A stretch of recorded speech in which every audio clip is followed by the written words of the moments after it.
আসসালামু আলাইকুম রহমতুল্লাহ। প্রিয় শিক্ষার্থী বন্ধুরা, আশা করি সবাই ভালো আছো। আজকের এই ক্লাসে আসার জন্য এবং ভিডিওটি দেখার জন্য তোমাদের সবাইকে স্বাগত এবং শুভেচ্ছা জানাচ্ছি। শুভেচ্ছা এবং অভিনন্দন আমার প্রিয় স্যারেরা, প্রিয় অভিভাবকবৃন্দু এবং প্রিয় সহকর্মীবৃন্দু, যারা আমাদের এমআরএস রহিম ৯৭ চ্যানেলের নিয়মিত দর্শক এবং নিয়মিত সদস্য, যারা সবসময় আমার ক্লাসগুলো দেখে থাকেন। আপনাদের অন্তরের অন্তঃস্থল থেকে শুভেচ্ছা এবং অভিনন্দন এবং মোবারকবাদ জানাচ্ছি। তো আজকে ডিজিটাল প্রযুক্তি সপ্তম শ্রেণীর সামষ্টিক মূল্যায়নের একটি সমাধান নিয়ে আপনাদের সাথে কথা বলবো এবং তথ্য শেয়ার করব। তো সেটা হচ্ছে সাইবার নিরাপত্তা ঝুঁকি মোকাবেলায় আমরা যে একটি ডেস্ক করার কথা, তৃতীয় দিন মূল্যায়নে আমরা এটা উপস্থাপন করব ডেস্ক হিসাবে। সেই অনুযায়ী এই সাইবার নিরাপত্তা ঝুঁকি মোকাবেলায় ৯টি করণীয় সম্পর্কে আজকে আপনাদের সাথে আমি তথ্যগুলো শেয়ার করব। ৯টা করণীয় আমরা কি সাইবার নিরাপত্তা ঝুঁকি থেকে নিজেকে রক্ষা করতে পারি।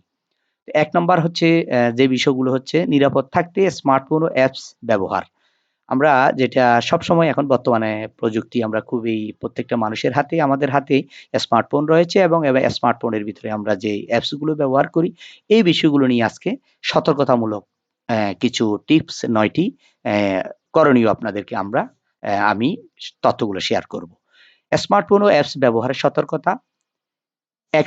একটুকুখানি সচেতনতাই আপনাকে এরকম বিপদ থেকে রক্ষা করতে পারে, মুক্ত রাখতে পারে। চলুন এরকম কয়েকটি উপায় জেনে নিই, যেগুলো জেনে আপনি কোনো প্রকার নিরাপত্তা ঝুঁকি ছাড়াই স্মার্টফোন বা অ্যাপস ব্যবহার করতে পারবেন। ঠিক আছে? তো এখানে এই সতর্কতাগুলো আমাদের সবার জন্য প্রয়োজন। আমরা যারা শিক্ষক রয়েছি, সাধারণ জনগণ রয়েছি এবং আমাদের শিক্ষার্থীরা যারা তোমরা রয়েছে, তোমাদেরও জন্য এগুলো খুবই প্রয়োজন। ১ নম্বর হচ্ছে স্মার্টফোন নিরাপদ রাখতে স্ক্রিন লক ব্যবহার। আমাদের স্মার্টফোন যে ব্যবহার করি আমরা, এইজন্য আমাদের স্মার্টফোনের যে স্ক্রিনটা রয়েছে এটাকে লক রাখতে হবে সবসময়। তো ১ নম্বর হচ্ছে আমি বলি, আপনার স্মার্টফোনটি নিরাপদ রাখার জন্য ১ম এ করণীয় হলো স্ক্রিন লক ব্যবহার করা। ফোনের সেটিং থেকে স্ক্রিন লক করা যায়। সাধারণত ফোনের সেটিংস মেনুতে সিকিউরিটি বা ডিভাইস লক অপশন, সাধারণ pin, password pattern, fingerprint, face recognition ইত্যাদি বিভিন্ন স্ক্রিন লক অপশন থেকে থাকে। এখান থেকে যেকোনো একটি পদ্ধতি ফোনটি লক রাখলেই অপরিচিত কারো হাতে গেলেও সাথে সাথে ফোনটি আনলক করতে পারবে না। এটা কিন্তু আমরা খুবই প্রয়োজন। অনেকের ফোনগুলো খোলা থাকে, অনেকের এটা চুরি হয়ে যায় ফোন বা হারিয়ে যায়, তখন কিন্তু সবগুলো তথ্য হ্যাকারদের হাতে বা চোরের হাতে চলিয়ে যায়। প্রয়োজনে প্রয়োজন অনুযায়ী স্মার্টফোনের নিরাপত্তা ব্যবস্থা যেমন face unlock, fingerprint, pattern pin ইত্যাদি নির্বাচন করতে হবে। আপনি কখনো চাইবেন না আপনার স্মার্টফোনের ব্যক্তিগত অফিসিয়াল ফাইল, ছবি, ভিডিওগুলো অন্য কেউ দেখে ফেলুক। তাই নিরাপত্তার কথা ভেবেই ফোনে থাকা গুরুত্বপূর্ণ ফাইলগুলো লক করে রাখা ভালো। তবে নিরাপত্তার সাথে ফোনে এমন কোনো কনটেন্ট রাখাই ঠিক না যেটি আপনাকে এমন কোনো মারাত্মক বিপদে ফেলার আশঙ্কা রয়েছে। তো আমাদের মোবাইলের ভিতরে কত ধরনের আমরা ভিডিও রাখি, আমরা সিক্রেট ভিডিও রাখি, ব্যক্তিগত ভিডিও, হ্যাঁ? এগুলো মোবাইলে আসলে না রাখাটাই শ্রেয়। কোনো কারণে যদি মোবাইল হারিয়ে যায় বা চুরি হয়ে যায়, তখন কিন্তু আপনার এই ভিডিওগুলো, আপনার একান্ত ব্যক্তিগত ছবিগুলো অন্যের হাতে চলে যাবে। এটা বিপদ হওয়ার কারণ হতে পারে। তো ২ নাম্বার হচ্ছে নির্ধারিত অ্যাপ স্টোর থেকে ডাউনলোড সফটওয়্যার বা অ্যাপ ডাউনলোড করা।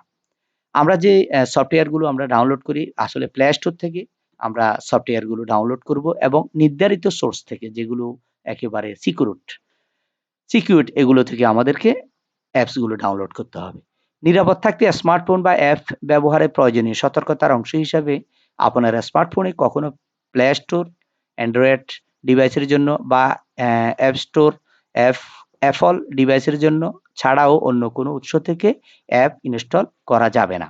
নিরাপদ উৎস প্লে স্টোর বা অ্যাপ স্টোর ব্যতীত স্মার্টফোনে অ্যাপ ইনস্টল করে আপনার নিজের বিপদ ডেকে আনবেন না। ঠিক আছে? আমরা যে অ্যাপস গুলো আমরা ডাউনলোড করব সেটা নির্ধারিত প্লে স্টোর থেকে আমরা ডাউনলোড করব। কারো থেকে এগুলো শেয়ার করব না বা আম ইমোতে বা হোয়াটসঅ্যাপে নিব না। লিংক করে গ্রহণ করব না। কোনো অ্যাপ্লিকেশন ডিভাইসে ইনস্টলের আগে মনে রাখতে হবে তা যেন Google Play Store বা Apple-এর অ্যাপ স্টোর থেকে সরাসরি ইনস্টল করা হয়। এতে ভাইরাস বা ম্যালওয়্যার আক্রমণের হাত থেকে অনেকটা রক্ষা পাওয়া যায়। আবার অনেক সময় কিছু ম্যালওয়্যার স্বয়ংক্রিয়ভাবে ফোনে ইনস্টল হতে চায়। এটি বন্ধ করতে অজানার সোর্স থেকে অ্যাপ্লিকেশন ইনস্টল বন্ধ রাখতে হবে। এই বিষয়গুলো খেয়াল রাখলেই আমাদের মোবাইল ফোন, স্মার্টফোন নিরাপদ থাকবে। এবার আসি হচ্ছে আমরা ৩ নাম্বার অজানা সোর্স থেকে অ্যাপ ডাউনলোড বা ইনস্টল না করা। Google Play Store বা Apple Store ব্যতীত অন্য কোনো সোর্স থেকে অ্যাপ্লিকেশন ডাউনলোড করলে আপনার ফোনে প্রবেশ করতে পারে ম্যালওয়্যার। নিরাপদ থাকতে স্মার্টফোন হিসাবে আপনি যে অপারেটিং সিস্টেম বা মোবাইল ব্যবহার করছেন সে সিস্টেমের নিজস্ব স্টোর থেকে সবসময় অ্যাপ ব্যবহার করা উচিত। স্মার্টফোনের সিকিউরিটি সেটিংস থেকে অনিরাপদ উৎস হতে অ্যাপ ইনস্টল করতে পারা বন্ধ করে দিতে হবে। আপনার স্মার্ট ফোনটি নিরাপদ রাখতে সিকিউরিটি সেটিংস থেকে আননোন সোর্স অপশনটি চালু থাকলে সেটি বন্ধ করে দিন। তাহলে আপনার মোবাইলটি, আপনার অ্যাপসটি নিরাপদ থাকবে। ৪ নাম্বারটা হচ্ছে অপ্রয়োজনীয় পারমিশন দেওয়া থেকে বিরত থাকা। স্মার্টফোনে কোনো অ্যাপস ইনস্টল অথবা ফোনে থাকা কোনো অ্যাপে অপ্রয়োজনীয় যে সকল পারমিশন চাই সেগুলো বন্ধ করে রাখুন। কারণ এই অ্যাপ এর মাধ্যমে হ্যাকার আপনার ফোনের সকল তথ্য তার কাছে নিয়ে যেতে পারে। নতুন কোনো অ্যাপ ইনস্টল করতে হলে তা আপনার ফোনের কন্টাক্ট, ক্যামেরা, গ্যালারি সহ অন্যান্য স্থানের পারমিশন চেয়ে থাকে।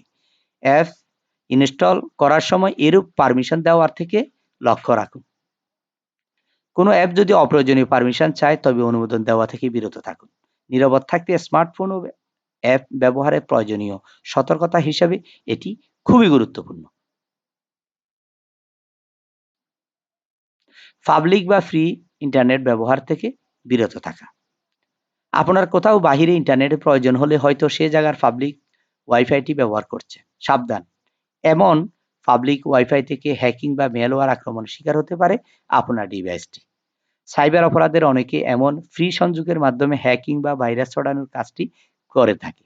তাই অজানা কোনো ওয়াইফাই সংযোগের সঙ্গে ফোন যুক্ত করা উচিত নয়।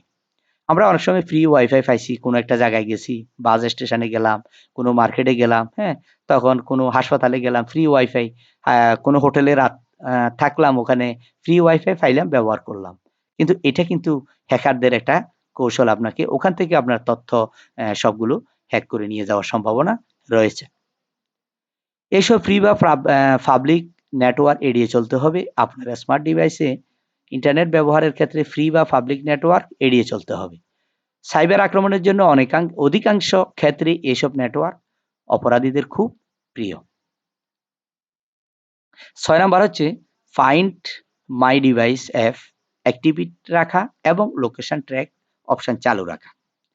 চলার পথে আপনার স্মার্টফোনটি চুরি হয়ে যেতে পারে যেকোনো মুহূর্তে।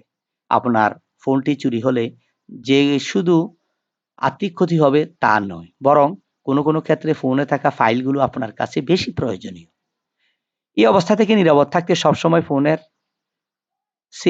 সিগনোনাইজ এবং ডিভাইস ট্র্যাকিং অপশনটি চালু রাখুন। যদি আপনার ফোন সবসময় ইন্টারনেটের আওতায় থাকে, লোকেশন অন থাকলে, তাহলে ফোন হারিয়ে বা চুরি হয়ে গেলে আপনার ফোনে বা সব গুরুত্বপূর্ণ তথ্য রিকভার করতে পারবেন, বা ফোনটি পুরোপুরি লক করে দিতে বা ফোনের সব গোপনীয় ফাইল ডিলিট করে দিতে পারবেন। প্রিয় শিক্ষার্থী বন্ধুরা, এগুলো তোমাদের জন্য খুবই গুরুত্বপূর্ণ, এবং আমার চ্যানেলে যেসব বন্ধুরা রয়েছেন, আমার প্রিয় স্যারেরা রয়েছেন, আরো যারা সবসময় আমার চ্যানেলে থাকেন, আমার ভিডিওগুলো দেখেন, তাদের জন্য এই ৯টি গুরুত্বপূর্ণ, খুবই গুরুত্বপূর্ণ এই তথ্যগুলো। অপরিচিত লোকের হাতে মোবাইল না দেওয়া। আপনার অপরিচিত নয় এমন কেউ আপনার কাছে আপনার স্মার্টফোনটি চাইলে কখনো দিবেন না। প্রয়োজনে তাকে জিজ্ঞাসা করে, কাউকে কল দিতে হলে নিজেই মোবাইল নম্বর এন্ট্রি ফোন করে নিজেই কথা বলে তথ্যটি জানিয়ে দিবেন। আপনার স্মার্টফোনটি কখনো অপরিচিত কোনো ব্যক্তির হাতে দিবেন না। একজন দক্ষ হ্যাকার কয়েক সেকেন্ডের মধ্যেই আপনার ফোনের সব তথ্য নিয়ে যেতে পারে। এছাড়াও তারা ফোনে বিভিন্ন প্রোগ্রাম চালু করে আপনার ক্যামেরা, লোকেশন ইত্যাদি বিষয়ের উপর নিয়ন্ত্রণ নিয়ে যেতে পারে। তাই অপরিচিত কোনো ব্যক্তিকে নিজের স্মার্টফোন দেওয়া থেকে বিরত থাকুন। আমরা অনেক সময় আমাদের বন্ধু-বান্ধব থেকে বা অন্য কোনো গাড়িতে বসলাম, পাশের লোক বলল, "ভাই, আপনার মোবাইলটা একটু দেন, আমি একটু আমার বাড়িতে কল দেব, আমার মোবাইলটি হারিয়ে গেছে বা ব্যালেন্স নেই।" এ ধরনের দেওয়া যাবে না। প্রয়োজনে দেন, আপনি নাম্বার দেন, আমি কল দিচ্ছি। এগুলো আমাদেরকে একটু সতর্ক থাকতে হবে। নিজের বন্ধু, এখানে আপন লোককেও কিন্তু দেওয়া যায় না। সেও তোমার প্রয়োজনীয় তথ্যগুলো তোমার মোবাইল থেকে নিয়ে যেতে পারে। তো ৮ নাম্বার হচ্ছে স্পাম কল বা লিঙ্কে ক্লিক থেকে সাবধান। বহু টেলিমার্কেটিং সার্ভিস রয়েছে যার অপর মোবাইল ফোনে অবাঞ্ছিত কল করতে পারে কিংবা অপরিচিত কোনো ব্যক্তির মেসেঞ্জার, ভাইবার, হোয়াটসঅ্যাপ, ইমোতে অনেক ঝুঁকিপূর্ণ লিঙ্ক পাঠাতে পারে। এই লিঙ্কে ক্লিক করে আপনি হ্যাকিং এর শিকার হতে পারেন। তাই সন্দেহজনক নম্বর থেকে ফোন ধরা কিংবা লিঙ্কে ক্লিক করা বাদ দিন। এই পদ্ধতিতে তথ্য হাতিয়ে নেওয়া কেউ ফিশিং বলে। আপনাকে আপনার ইমেলে বা আপনাকে কোনো ইমোতে, হোয়াটসঅ্যাপে, তারপরে ভাইবারে আপনাকে একটা লিঙ্ক দিল। আপনি ৫০,০০০ টাকা পেয়েছেন, ৫০ লক্ষ টাকা লটারিতে পেয়েছেন। এখানে ক্লিক করে প্রয়োজনীয় তথ্য দিন। এভাবে করে তুমি যদি অপরিচিত কোনো লিঙ্কে বা অপরিচিত কোনো নাম্বারে তোমাকে মেসেজ দিল, ওখানে ক্লিক করার সাথে, সাথে তোমার ফোনের যাবতীয় তথ্য তার কাছে চলে যাবে। তোমার পুরা ডিভাইসটা তার নিয়ন্ত্রণে নিয়ে যেতে পারে। ঠিক আছে? এজন্য কোনো লোভনীয় কোনো লিঙ্ক, অপরিচিত কারো লিঙ্ক ক্লিক করা যাবে না এবং কোনো তথ্য দেওয়া যাবে না। ঠিক আছে? এই বিষয়টাও খেয়াল রাখতে হবে। তো ৯ নাম্বার হচ্ছে সকল অ্যাপ্লিকেশন আপডেট রাখুন। আপনার ফোনের অ্যাপ্লিকেশনে বিভিন্ন সময় আপডেট আসতেই থাকে। স্মার্টফোনের সব সফটওয়্যারে যে আপডেট আসে তার সময় মতো ইনস্টল করে নিন। পুরনো সংস্কার হ্যাকারদের আক্রমণের কাছে খুব দুর্বল হয়ে পড়ে। কোনো নিরাপদ ওয়াইফাই ব্যবহার করে আপ টু ডেট থাকার চেষ্টা করুন। তো এখানে যে কথাটা বলা হচ্ছে সেটা হচ্ছে পুরাতন যে আমাদের মোবাইলের ভিতরে যে অ্যাপস গুলো থাকে এগুলোকে সবসময় আপডেট রাখা। নতুন, নতুন ভার্সনে আপডেট করে নেওয়া। যাতে পুরাতন কোনো অ্যাপস থাকলে সেটা হ্যাকারেরা খুব সহজে এটা হ্যাক করতে পারে। আপনার স্মার্টফোনে ইনস্টল করা অ্যাপসগুলো নিয়মিত আপডেট করতে হবে। সবচেয়ে ভালো হয় যদি আপনি অটো আপডেট চালু রাখেন। তাহলে অটো আপডেট চালু রাখলে কি হবে? যখনই নেটওয়ার্ক পাবে, যখনই যেই অ্যাপসটা আপডেট করা দরকার অটোভাবে সে আপডেট হয়ে নিয়ে যায়। তো প্রিয় শিক্ষার্থী বন্ধুরা, সাইবার নিরাপত্তা ঝুঁকি মোকাবেলায় যে আমরা হেল্প ডেস্ক করার কথা, এখানে যে ৯ টি সত্য বা ৯ টি করণীয় আজকে তোমাদের সাথে শেয়ার করলাম। তোমরা যারা এত কষ্ট করে শেষ পর্যন্ত ভিডিওটি দেখেছো, সেজন্য তোমাদের অসংখ্য ধন্যবাদ, মোবারকবাদ জানাচ্ছি। তো যেসব বন্ধুরা তোমরা যারা নতুন এসেছো, অবশ্যই চ্যানেলটি সাবস্ক্রাইব করে রাখবে, পাশে থাকা বেল আইকনে ক্লিক করে রাখবে। তাহলে নতুন, নতুন ভিডিওগুলো তোমার কাছে চলে যাবে, মেসেজ যাবে, তুমি সহজে দেখতে পারবে। সবাই ভালো থাকবে, সুস্থ থাকবে। আসসালামু আলাইকুম ওয়া রাহমাতুল্লাহ।